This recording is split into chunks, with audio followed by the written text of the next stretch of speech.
Assim diz o Senhor: reprime a voz de...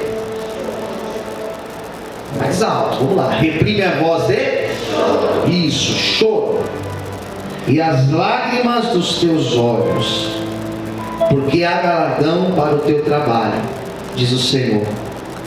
Pois eles voltarão da terra do inimigo, e há esperanças no derradeiro fim para os teus descendentes, diz o Senhor.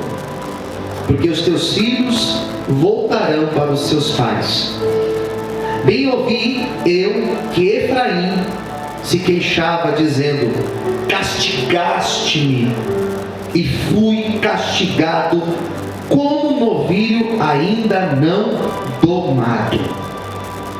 Converte-me e converter-me-ei, porque tu és o Senhor Deus, meu Deus. Na verdade que depois que me converti, tive arrependimento, e depois que me conheci, bati na minha coxa, fiquei confuso, sim, envergonhei-me, porque suportei o opróbrio da minha mocidade. Não é Efraim para mim um filho precioso, uma criança das minhas delícias? Porque depois que falo contra ele, ainda me lembro dele solicitamente. Por isso se comove por ele o meu coração. Deveras me compadecerei dele, diz o Senhor. Vamos orar? Vamos fechar os nossos olhos agora. Fala conosco, Senhor, nesta noite. Revela a tua palavra aos nossos corações. O nosso coração está aberto. Fala aqui dentro, Pai, do nosso coração. Abençoe quem agora assiste esse culto, que nós sejamos ministrados por Ti, em nome de Jesus. Amém. Aplauda o nome de Jesus. Com alegria. Vamos lá, queridos, vamos lá. A palavra é linda. Você vai ver como é linda essa mensagem de hoje. Esse trecho que eu li para vocês é a segunda pregação que eu faço nessa semana, do capítulo 31 de Jeremias. Isso aqui é uma profecia. É Deus usando a boca do profeta Jeremias para falar com o povo de Israel. Aqui o povo de Israel recebe um nome. Qual o nome que eles recebem? Efraim. Qual o nome que eles recebem? Efraim. Por isso que a Bíblia não é tão simples da gente compreender. Alguém tem que explicar. Porque em alguns momentos aqui no texto, Deus se refere a Israel como Jacó. A gente lê Jacó e Deus está falando do povo de Israel.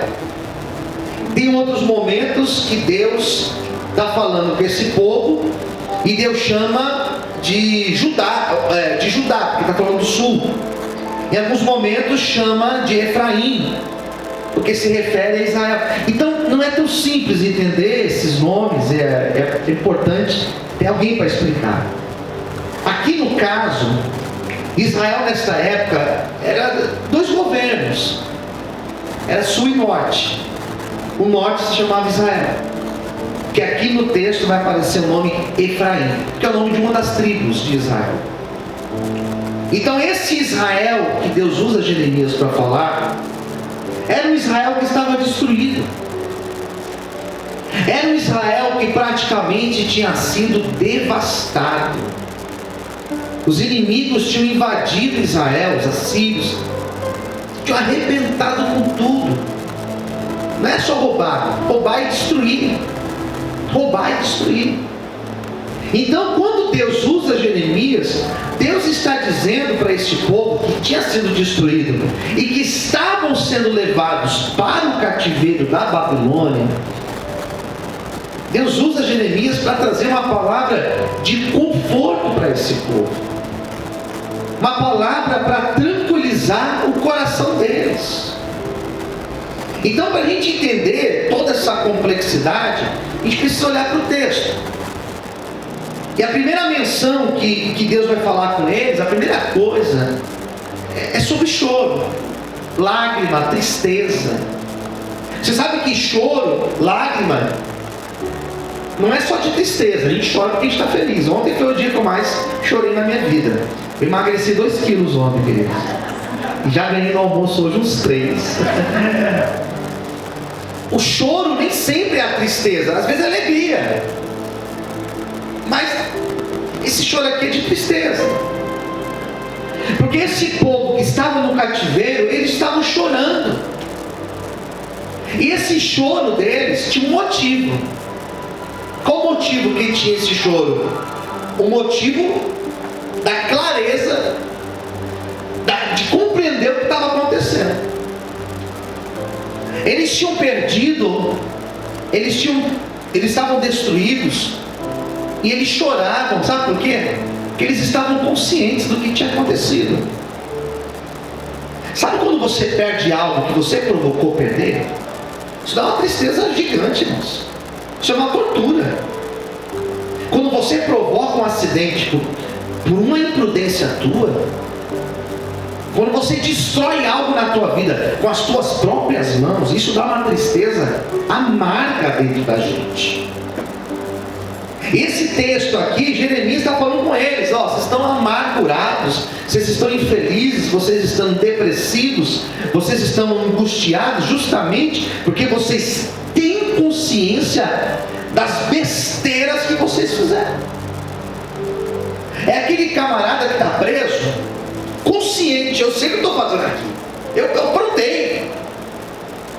E ele começa a ficar angustiado, por quê? Porque ele sabe que ele não está ali inocente, não está ali por acaso, ele está ali porque ele causou aquilo.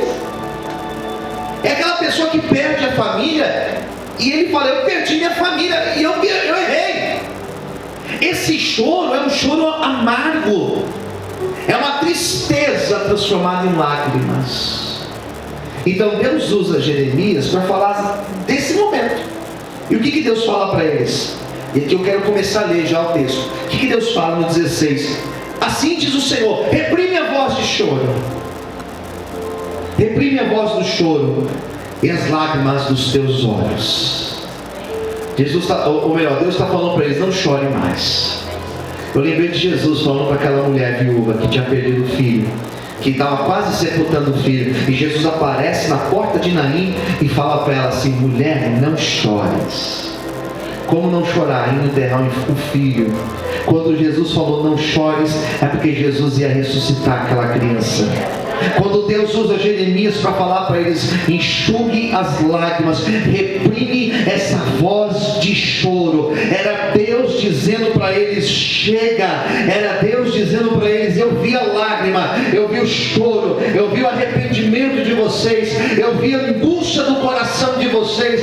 É essa mensagem que Deus usou Jeremias para falar com aquele povo. Hoje talvez alguém entrou aqui dizendo: pastor, estou angustiado. Hoje talvez alguém entrou aqui dizendo: pastor, estou triste porque eu perdi, porque eu fiz errado, porque eu cometi equívocos na minha vida. Jesus também está te dizendo hoje: não chores, reprima a tua voz de choro, enxugue as tuas lágrimas, porque eu tenho cura, restauração, eu tenho algo para você nessa noite. Quando podem aplaudir e exaltar o nome de Deus, aleluia! Aplauda o Senhor com alegria. Daí Deus fala para eles assim: eu estou vendo, Deus está te vendo. Diga para o irmão do lado assim: Deus está te vendo. E o que Deus falou para eles? Eu estou vendo, eu estou aqui no versículo 16, estou vendo o trabalho de vocês, eu estou vendo o choro, mas eu estou vendo o esforço de vocês. Porque aquele povo que estava no cativeiro, queridos, eles estavam se esforçando, eles estavam de certa forma se esforçando, conscientes do que eles tinham feito de errado, mas eles estavam se esforçando. E Deus usa Jeremias para falar com eles: ó, esse trabalho de vocês, esse esforço de vocês, haverá recompensa. Eu vou trazer de volta esses que foram levados pelos inimigos para o cativeiro. Era um povo que tinha errado, mas estavam se esforçando para fazer diferente. Nem sempre o meu esforço garante que eu vou conseguir consertar o que eu fiz errado. Nem sempre o meu esforço é garantia que eu vou consertar algo que eu fiz, que eu atrapalhei tudo. Mas Deus está vendo. E Deus usa o profeta para falar: eu estou vendo o esforço de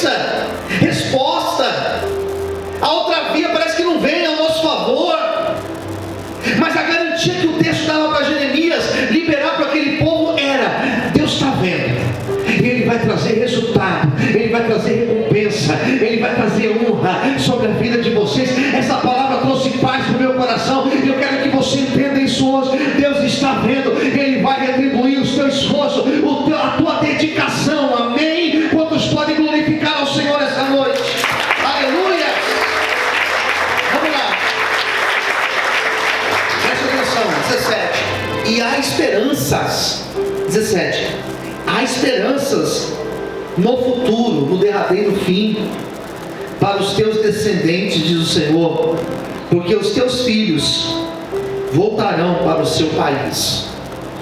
Então Deus fala com eles: olha, tem esperança, eu estou preparando algo no futuro para vocês, tem um futuro bom para vocês. Quem entendeu, diga amém. Tem um futuro bom para vocês. Mas o presente, eu estou numa prova, mas o meu futuro já está nas mãos do Senhor. Deus então usa Jeremias para falar com aqueles homens, aquelas mulheres que recebiam aquela palavra, dizendo: olha, futuro tem esperança, crie expectativas. Ainda que vocês fizeram errado, atrapalhado, crie expectativas. Mas como eu vou criar expectativas? Como eu vou conseguir acreditar? Que olha o meu estado. E Deus usava o profeta para dizer para eles: olha, esse processo que vocês estão é um processo que está trabalhando em vocês, mas eu já preparei algo para o futuro de vocês. Olha as palavras que eles declaram então, versículo 18: bem ouvi eu que Efraim, que Israel se queixava, dizendo: castigaste-me. Deus me castigou, fui castigado como um novilho ainda não domado. Olha essa expressão: como um novilho ainda não domado. Converte-me e converter-me-ei, porque tu és o Senhor meu Deus. Israel, que estava no cativeiro, eles se queixavam contra Deus, dizendo: Senhor, o Senhor pegou pesado com a gente, o Senhor está nos castigando, nós estamos sendo castigados pelo Senhor. Mas o mesmo texto vai dizer que este castigo era para um povo que se comportava como um novilho não domado. Sabe o que é um novilho não domado? É um animal que ainda não foi domesticado. Sabe o que é um novilho não domado? É um animal que ainda não foi adestrado, ele não foi ensinado. E alguém que não é domado, alguém que não é ensinado, é alguém que é bruto, é alguém que age na selvageria, é alguém que age pelo impulso. Israel se comportava como um animal que não tinha sido domado ainda, ninguém controlava, ninguém dominava. E Deus então começa a castigar, e Deus então começa a adestrar. Quem entendeu, diga amém.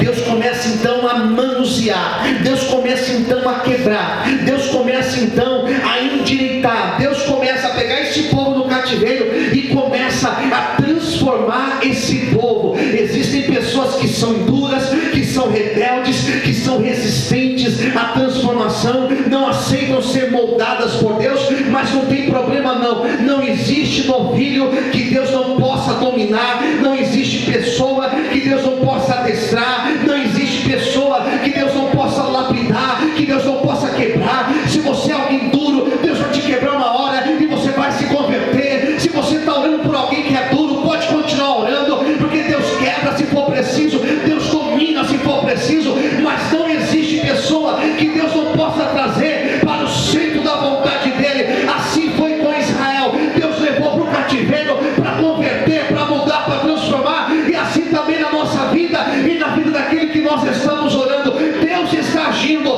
2021 vai ser um ano onde Deus vai trazer pessoas para a sua presença. Quantos podem aplaudir o Senhor e exaltar a Deus nessa noite? Aleluia!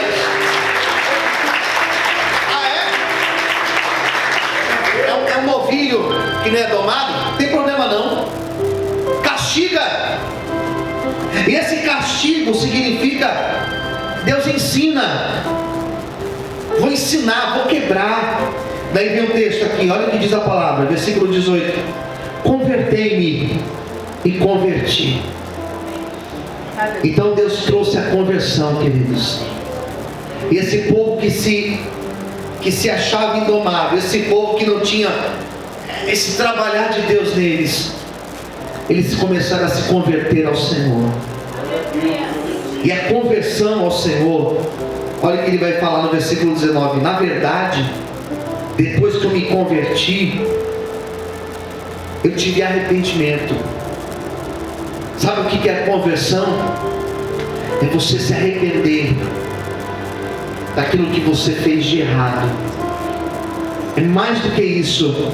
Ele fala assim: depois eu me converti, eu me arrependi, e depois que eu me conheci, eu bati na minha coxa, eu fiquei confuso, e sim, eu envergonhei-me, eu senti vergonha de mim mesmo.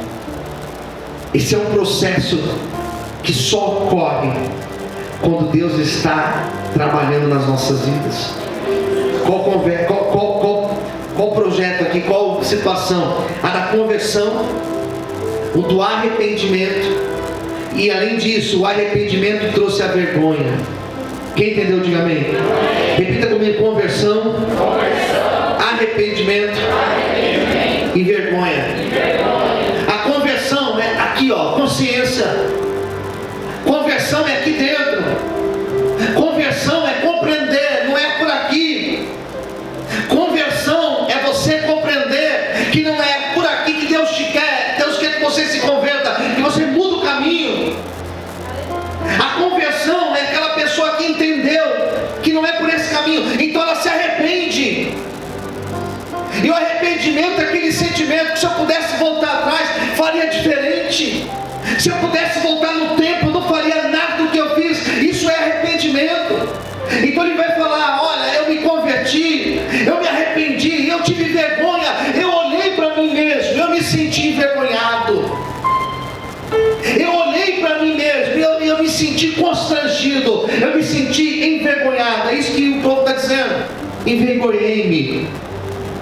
Mas todo esse processo, queridos, era a mão de Deus, era o agir do Senhor sobre essas vidas.